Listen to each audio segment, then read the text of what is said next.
All right, today we're going to be talking about switches and their usage and how they work. Now, you notice I've already built out this program. Reason being is I've recorded this lesson a couple of times and I keep going over my time limit. Since I'm a new YouTuber, I'm limited on how long I can make my videos. So by all means, please type this out. Do not just copy and paste, but that way you can build that muscle memory. So let's talk about switches. So we built our base program here, right? Our package main, we want to import our modules, and now we're building our main function. Your standard program that we've been building with every single lesson. Now in here, I've renamed this I variable to test switch because, as you know, this is bad programming practice and you do not want to do it. So don't practice it. Name a variable, something that's usable. All right, so with test switch equals 2, so by making this variable colons equals, we're basically saying var test switch is in it. As you can see that the IDE is cluing us in, numeral character number 2. And what we're saying here is, okay, I want you to write this statement, but outside of this area here, this test switch, I want you to run this switch, this logic. So what we're doing is we're taking this test switch and we're saying, okay, what is this? We've got a 1, a 2, a 3. Well, since we have 2, if it's a 2, then print 2. So we're saying if this matches this, I want you to put this word right here in this spot. And that's how we get 2. Well, as you can tell, it's kind of like if-else statements, but you could do more with it, right? We're saying in our last lesson, if this is the condition meeting, we want you to do this. Else, we want you to do that. It's kind of like a fork in a road, right? You're going left or you're going right. Well, now you can have many different paths. Do you want to go to Albuquerque? Do you want to go to New York? Do you want to go to LA? Do you want to do this? Do you want to do that? Do you want to go here? Do you want to go there? You know, it's like trying to figure out where you want to go for dinner with my wife. Where do you want? I don't know. How does this sound? Well, maybe. But what about that? You know, you can do some back and forth. So this allows you multiple different paths to take to find the logic that meets the criteria you want. So it's just another way of doing logic, but it's a little more flexible, obviously, than just a simple if-else statement. Now, let's go to our next example here. In this switch block here, we're saying a time now weekday. If it's the weekend, we want you to print it's the weekend.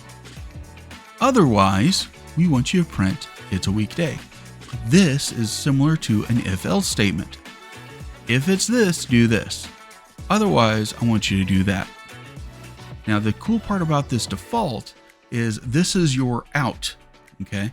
So if you can have multiple cases, like up here, what we could do is we could say default and say FMT print line, and gotta remember my parentheses. We can say, you know, fail if we wanted to.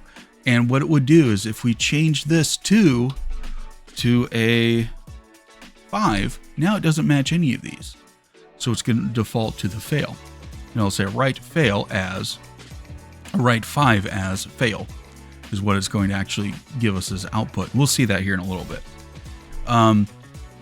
Next block.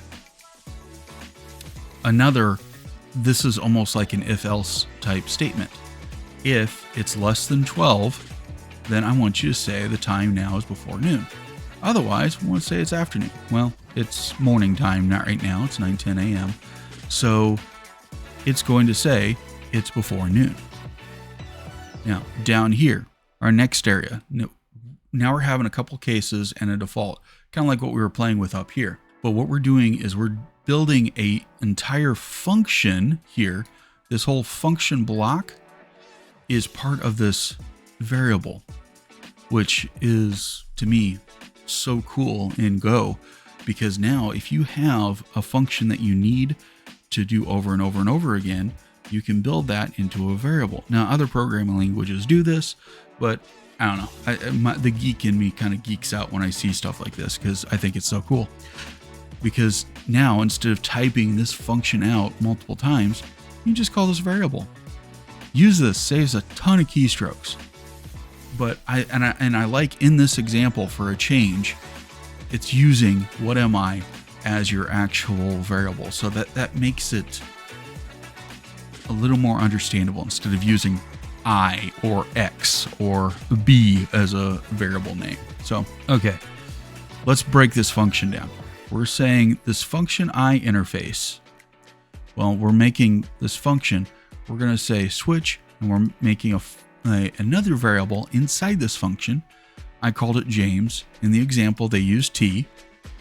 Neither one are good examples, but you know, why not switch it up? By all means, switch it up in your own program. Have fun with this. It's part of learning.